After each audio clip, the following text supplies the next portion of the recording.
Good morning everyone, my name is Vijay Gupta and you are watching biology classes. तो welcome है आप सभी का बायोलॉजी की इस नई क्लास में। स्टूडेंट्स, जैसा कि आपको पता है कि मैंने एक नई सीरीज स्टार्ट की है जिसमें हम आपको इंट्रोडक्टरी बायोलॉजी यानी जीव विज्ञान का परिचय पढ़ा रहे हैं। इसके पहले मैंने एक वीडियो बनाया था जिसमें मैंने आपको बताया था कि जो बायोलॉजी है वो कहां से शब्द आया, किसने उसकी डेफिनेशन दी, किसने बायोलॉजी शब्द दिया, बायोलॉजी की कौन कौन सी मेन ब्रांचेस होती हैं। ये सारी बातें हम लास्ट वीडियो में कर चुके हैं, जो कि इस सीरीज का हमारा पहला वीडियो था। अगर आपने वो वीडियो नहीं देखा है तो लिंक मैं आपको डिस्क्रिप्शन में दे दूंगा और आप उस वीडियो को जरूर से देख लें ताकि ये वीडियो आप और अच्छे तरीके से समझ पाएं। आज इस सीरीज का ये दूसरा वीडियो मैं आपके लिए लेकर आया हूं जिसमें हम बात करेंगे इंपॉर्टेंट ब्रांचेस ऑफ बायोलॉजी की। तो चलिए वीडियो को शुरू करते हैं। स्टूडेंट्स, आपको याद होगा मैंने आपको पिछले वीडियो में बताया था कि जो हमारी बायोलॉजी है, जीव विज्ञान है, इसमें दो मेन ब्रांचेस होती हैं, जूलॉजी और बॉटनी। जूलॉजी में हम जंतु विज्ञान यानी एनिमल्स को पढ़ते हैं और बॉटनी में हम वनस्पति विज्ञान यानी कि प्लांट्स के बारे में पढ़ते हैं। तो जूलॉजी और बॉटनी के अलावा हमारी बायोलॉजी में बहुत सारी ब्रांचेस हैं जिसमें कुछ इंपॉर्टेंट ब्रांचेस मैं आपको इस लेक्चर में पढ़ाने वाला हूं। आगे आने वाली एक दो सीरीज और होंगी जिनमें मैं ब्रांचेस के बारे में बताऊंगा। आज इस लेक्चर में मैं आपको 10 ब्रांचेस इंपॉर्टेंट जो आप यहां पर देख पा रहे हैं लिखी हुई हैं, इन्हें डिस्क्राइब करने जा रहा हूं एक एक करके, और मैं आपको इस तरीके से बताऊंगा कि आपको सारी ब्रांचेस यहीं पर याद हो जाएंगी। कई सारे कॉम्पिटिटिव एग्जाम्स में आपको ये ब्रांचेस पूछी जाती हैं, चाहे वो नीट का एग्जाम हो या कोई अदर मेडिकल एंट्रेंस एग्जाम हो, साथ ही साथ यूपी टेट, सी टेट, सभी जगह पर इस तरीके के क्वेश्चंस किए जाते हैं। तो चलिए पहली ब्रांच पर आते हैं, जीव विज्ञान की प्रमुख शाखाएं, important branches of biology. Number 1 पहली ब्रांच जो मैंने यहां पर लिखी है स्टूडेंट्स, ये है मार्फोलॉजी। अब ये मार्फोलॉजी क्या होती है? मार्फोलॉजी का मतलब होता है किसी भी प्राणी की बाहरी संरचना का अध्ययन। अब सपोज करिए एग्जांपल के तौर पर मैंने आपसे कहा कि ये एक रैबिट है, मैं रफली आपको बना के दिखा देता हूं। ठीक है, तो रफली मैंने ड्रॉ कर दिया, एक रैबिट है। तो मैंने आपसे कहा स्टूडेंट्स की रैबिट की हम मार्फोलॉजी पढ़ेंगे। तो हमने आपको बताया कि ये रैबिट की आईज हैं, ईयर है, नोज है, ठीक है, ये लेग्स हैं, पूंछ है, सारी चीजें मैंने आपको बता दी। तो मतलब मैं रैबिट को आपकी बाहर की चीजें आपको रैबिट के बारे में बता रहा हूं, तो इसको हम कहेंगे रैबिट की मार्फोलॉजी। तो मार्फोलॉजी का मतलब हमने क्या निकाला कि किसी भी प्लांट की या किसी भी एनिमल की बाहरी संरचना के अध्ययन को हम क्या कहते हैं? Morphology. Study of external structure, external मतलब बाहरी, बाह्य, तो बाह्य संरचना का अध्ययन क्या कहलाएगा? मार्फोलॉजी कहलाएगा, या हिंदी में आप इसे क्या कहोगे? आकारिकी। तो ये हो गई आपकी पहली ब्रांच। इसके बाद आती है दूसरी ब्रांच जो कि है एनाटॉमी। अब ये एनाटॉमी क्या चीज होती है? स्टडी ऑफ इंटरनल स्ट्रक्चर, आंतरिक संरचना का अध्ययन। अब सपोज करिए कि हमने मार्फोलॉजी तो पढ़ ली और हम जानना चाहते हैं कि रैबिट की बॉडी के अंदर क्या क्या है, तो हम क्या कर सकते हैं? रैबिट का डिसेक्शन कर सकते हैं। डिसेक्शन करने के लिए हमने रैबिट को क्या किया? इसको बेहोश कर दिया क्लोरोफॉर्म की मदद से और इसकी बॉडी को इस तरीके से लिटाया कि इसकी जो बॉडी है उसकी वेंट्रल साइड हमें यहां पर दिखाई पड़ने लगे। इसके बाद हम क्या करेंगे? एक कट लगाएंगे और कट लगाकर बीचे सीध में काटते चले जाएंगे। इसके बाद इसको खोल देंगे, इसकी स्किन इस तरह से एक तरफ इधर आ जाएगी, एक तरफ इधर आ जाएगी। यहाँ पर अल्पेंस लगा दी जाती हैं जब हम किसी एनिमल का डिसेक्शन करते हैं, और उसके बाद हम देख पाते हैं कि इसकी बॉडी के अंदर क्या क्या है। लाइक जैसे एग्जाम्पल के तौर पर हमने कहा कि ये इसके लंग्स हो गए, यहाँ पर इसका हार्ट हो गया, स्टमक हो गया, लिवर हो गया, इंटेस्टाइन हो गई। तो ये सारे जो ऑर्गन हैं ये इंटरनल ऑर्गन्स हैं जो कि हम स्टडी कर पा रहे हैं। कब? जब हमने रैबिट का डिसेक्शन कर दिया है। तो किसी भी प्लांट या एनिमल की बॉडी के अंदर देखना, उसके अंदर के ऑर्गन्स की स्टडी करना कहलाता है एनाटॉमी। एग्जाम्पल के तौर पर मैं आपसे कहूं स्टूडेंट्स की कल हम फ्रॉग की एनाटॉमी पढ़ेंगे, तो इसका मतलब क्या हुआ कि हम फ्रॉग यानी मेढक को डिसेक्ट करेंगे, उसको खोलकर उसके अंदर के सारे ऑर्गन्स आपको पढ़ाने वाले हैं। तो आपने एनाटॉमी का मतलब क्या समझा कि किसी भी प्लांट की या किसी भी एनिमल की बॉडी के अंदर के स्ट्रक्चर का अध्ययन कहलाता है एनाटॉमी। हिंदी में आप इसे बोलते हो शारीरिकी। तो स्टडी ऑफ इंटरनल स्ट्रक्चर यानी कि आंतरिक संरचना का अध्ययन। इसके बाद जो नेक्स्ट है वो है साइटोलॉजी। साइटोलॉजी क्या होती है? साइटोलॉजी का मतलब होता है स्टडी ऑफ सेल यानी कि कोशिका का अध्ययन। जैसा कि आप सबको पता है कि हमारी जो बॉडी होती है वो छोटी छोटी कोशिकाओं यानी कि सेल्स से बनी होती है, और ये जो सेल्स होती हैं, सपोज करिए कि यहां पर एक सेल है, तो ये सेल हो गई, सेल का मतलब कोशिका, और ये हमारी बॉडी की सबसे छोटी यूनिट होती है। इतनी छोटी होती है सेल कि सेल के आप सेल को देखने के लिए माइक्रोस्कोप का इस्तेमाल करते हो। अब एक सेल से तो बॉडी बनेगी नहीं हमारी, तो बहुत सारी सेल्स होंगी और वो आपस मिलकर एक ग्रुप बनाएंगी। तो यहाँ पर मैंने कुछ सेल्स का एक ग्रुप बना दिया। सेल्स के इस ग्रुप को हम लोग कहते हैं टिश्यू यानी कि ऊतक। जब कई सारे सेल्स मिलते हैं तो टिश्यूज बन जाते हैं। अब जब टिश्यूज मिलते हैं तो बनते हैं ऑर्गन्स। तो ये मैंने यहाँ पर एक लिवर बना के दिखाया, जैसे ये क्या है, एक प्रकार का ऑर्गन है। अब जब ये सारे ऑर्गन्स मिलेंगे तो बनेंगे ऑर्गन सिस्टम। ऑर्गन सिस्टम का मतलब अंग तंत्र। ओके, जैसे हमारी बॉडी के अंदर कई तरह के ऑर्गन सिस्टम हैं, डाइजेस्टिव सिस्टम, पाचन तंत्र, रेस्पिरेटरी सिस्टम, श्वसन तंत्र, एक्सक्रीटरी सिस्टम, उत्सर्जन तंत्र।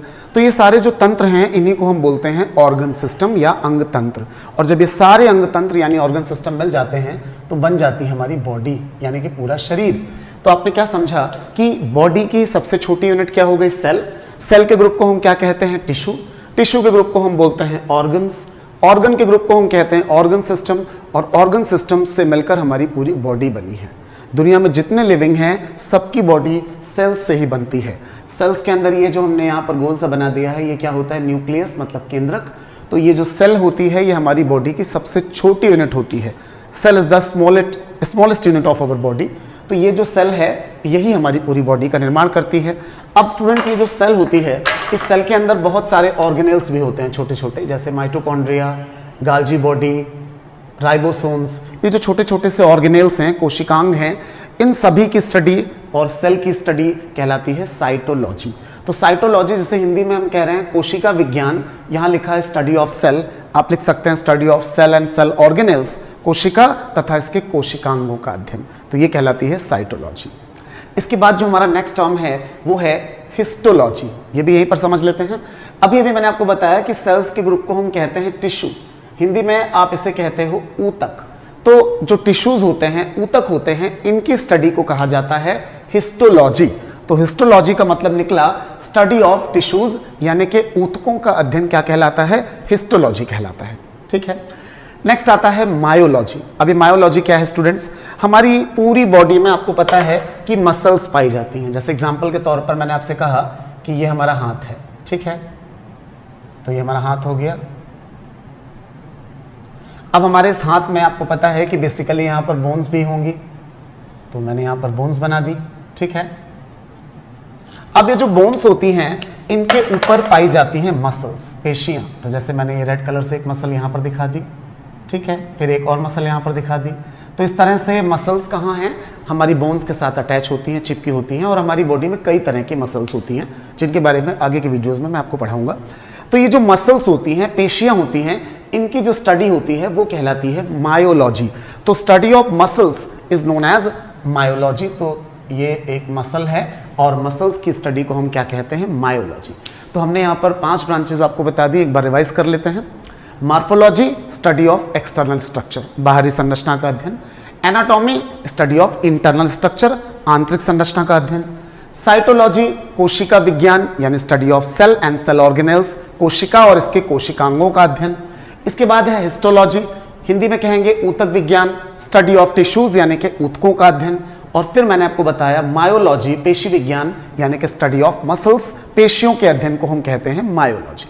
तो चलिए अब आगे बढ़ते हैं और नेक्स्ट है हमारा कार्डियोलॉजी।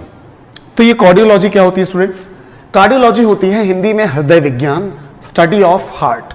अब थोड़ा सा हार्ट के बारे में हम बेसिक जान लेते हैं। जैसे एग्जांपल के तौर पर आप सपोज करिए कि ये हमारी बॉडी है।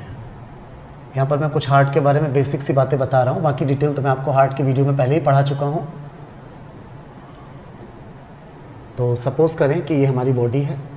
अब हमारी इस बॉडी के अंदर ये वाला जो एरिया होता है ऊपर की तरफ, इसको हम कहते हैं थॉरेक्स यानी कि सीना, और नीचे की तरफ होता है एब्डोमेन। अब यहाँ पर थॉरेक्स पे एक कमरा होता है, ये इसको कहा जाता है थॉरेसिक कैविटी, वक्ष गुहा। और इस थॉरेसिक कैविटी के अंदर दोनों लंग्स पाए जाते हैं यानी फेफड़े पाए जाते हैं, और दोनों लंग्स के बीच में सिचुएटेड होता है हमारा हार्ट।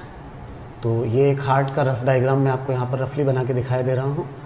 तो दिस इज आवर हार्ट, ये क्या है, हमारा हार्ट है। तो जो हार्ट होता है स्टूडेंट्स, ये हमारे थॉरेक्स के अंदर यानी हमारे सीने के अंदर हमारे दोनों लंग्स यानी कि दोनों फेफड़ों के बीच में पाया जाता है। तो यहाँ पर होते हैं 2 लंग्स और लंग्स के बीच में क्या होता है, हार्ट होता है। एक और बात यहाँ पर जान लें कि हार्ट के चारों तरफ एक मेम्ब्रेन पाई जाती है जिसे हम कहते हैं पेरिकार्डियम। हृदयावर्णी गुहा, यानी हृदय के चारों तरफ, हार्ट के चारों तरफ जो मेम्ब्रेन है जो उसको घेरे रहती है, इसको सुरक्षा प्रदान करती है, इसको हम कहते हैं पेरिकार्डियम, और पेरिकार्डियम के अंदर हमारा हार्ट होता है। अब ये जो हार्ट है ये करता क्या है, ये हमारी बॉडी के अंदर ब्लड को पंप करने का काम करता है।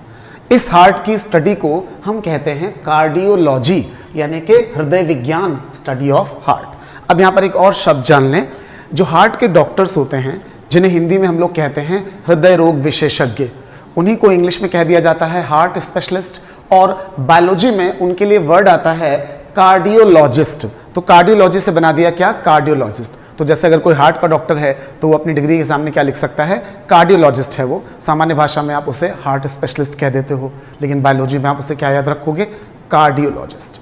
तो ये बात हो गई कार्डियोलॉजी की। और इसके बाद हम बात करेंगे न्यूरोलॉजी की। न्यूरोलॉजी क्या है स्टूडेंट्स, न्यूरोलॉजी में हम स्टडी करते हैं नर्वस सिस्टम की। आइए इसको भी थोड़ा डिटेल में समझ लेते हैं। नर्वस सिस्टम, जैसे हिंदी में हम कहते हैं तंत्रिका तंत्र, ये होता क्या है, बहुत से स्टूडेंट्स इसमें कंफ्यूज होते हैं कि नर्वस सिस्टम कहाँ पर है। तो मैं आपको एक्सप्लेन करता हूँ नर्वस सिस्टम के बारे में एक डायग्राम के माध्यम से। ये आपको हमेशा याद रहेगा और आप समझ पाएंगे, कभी भी एक्सप्लेन करने की बात आएगी नर्वस सिस्टम को तो आप इजीली एक्सप्लेन कर पाएंगे। तो एक बार फिर से मैंने ये आपको ह्यूमन बॉडी दिखा दी। इस ह्यूमन बॉडी में यहाँ पर हमने आई बना दी। चलिए अब आपको बता दूं कि ये जो हमारा स्कल होता है, कंकाल, इस स्कल को के अंदर जो ये वाला पार्ट है इसको कहते हैं क्रेनियम। क्रेनियम के अंदर पाया जाता है हमारा ब्रेन। तो यहाँ पर मैं रफली ड्रॉ कर देता हूँ ब्रेन को।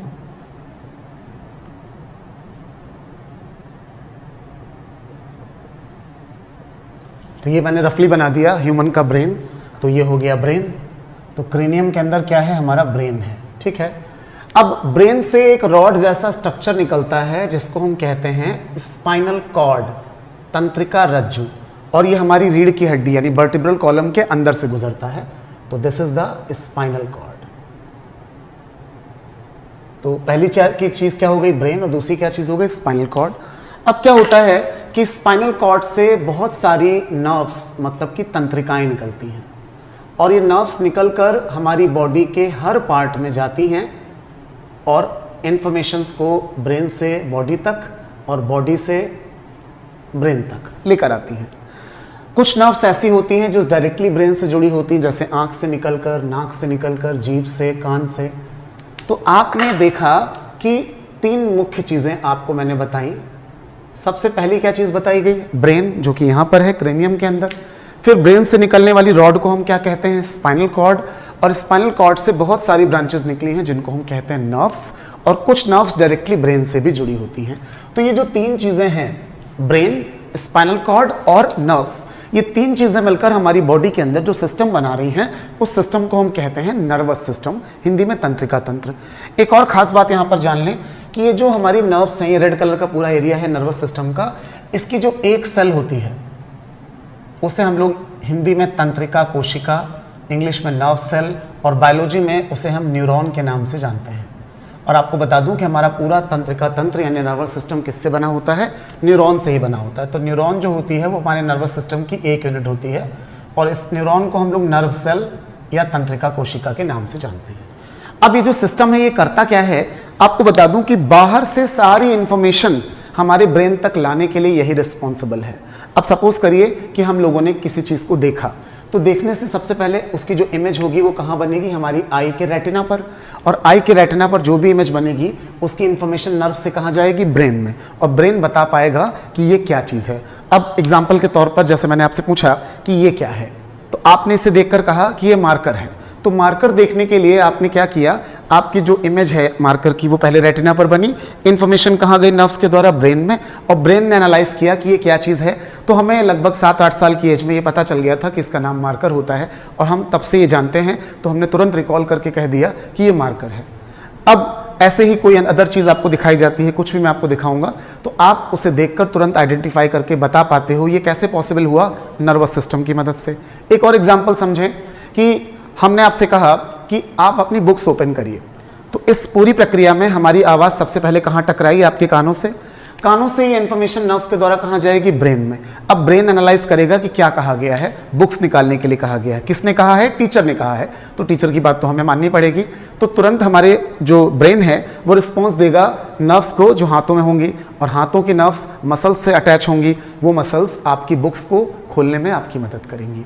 तो ये काम इतनी जल्दी होता है, बहुत फास्ट होता है। ये किसकी वजह से पॉसिबल हो रहा है? ये हमारे नर्वस सिस्टम की वजह से पॉसिबल हो रहा है। तो उम्मीद कर रहा हूँ कितनी सारी बातें बताने के बाद आप बहुत अच्छे से समझ गए होंगे कि नर्वस सिस्टम यानी कि तंत्रिका तंत्र क्या होता है। तो नर्वस सिस्टम, ये जो रेड कलर का है, यही पूरा कंपोनेंट है नर्वस सिस्टम के सारे, ब्रेन, स्पाइनल कॉर्ड और नर्व्स, और ये हमें बाहर की दुनिया से पूरा कनेक्ट रखता है। तो इस पूरे नर्वस सिस्टम की जो स्टडी है वो क्या कहलाती है? न्यूरोलॉजी कहलाती है। तो न्यूरोलॉजी का मतलब तंत्रिका विज्ञान, स्टडी ऑफ नर्वस सिस्टम। यहाँ पर एक और शब्द सिखाऊंगा आपको कि जो ब्रेन के डॉक्टर होते हैं उनको कहा जाता है न्यूरोलॉजिस्ट, तंत्रिका रोग विशेषज्ञ। तो ब्रेन के डॉक्टर्स के लिए जो वर्ड आता है वो क्या होता है? न्यूरोलॉजिस्ट। और ये काफ़ी डिमांडिंग प्रोफेशन है। जो भी स्टूडेंट्स MBBS करते हैं तो न्यूरोलॉजिस्ट की बहुत डिमांड है हमारे इंडिया में भी और अब्रॉड भी। तो ये तो हो गया स्टूडेंट्स न्यूरोलॉजी। अब हम अगली ब्रांच पर आते हैं जो कि है फिजियोलॉजी। अब ये जो फिजियोलॉजी है इसकी हिंदी से हम डेफिनेशन बनाएंगे शरीर क्रिया विज्ञान। ये फिजियोलॉजी की हिंदी होती है।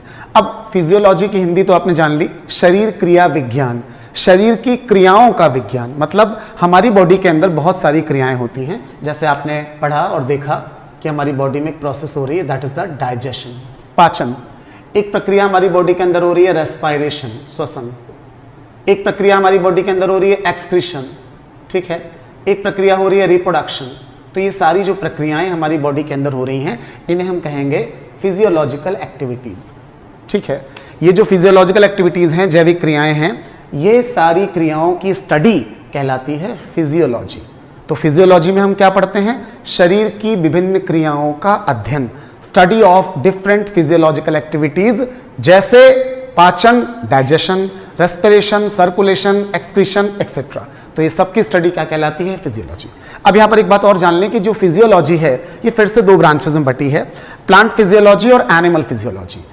प्लांट फिजियोलॉजी में हम पढ़ते हैं प्लांट की बॉडी में होने वाली क्रियाएं, जैसे फोटोसिंथेसिस, प्रकाश संश्लेषण, वाष्पोत्सर्जन, ट्रांसपायरेशन, बिंदुस्राव, गुटेशन, रेस्पायरेशन, श्वसन। तो ये सारी प्लांट की बॉडी में क्रियाएं हो रही हैं, इन्हें हम किस में पढ़ेंगे? प्लांट फिजियोलॉजी में।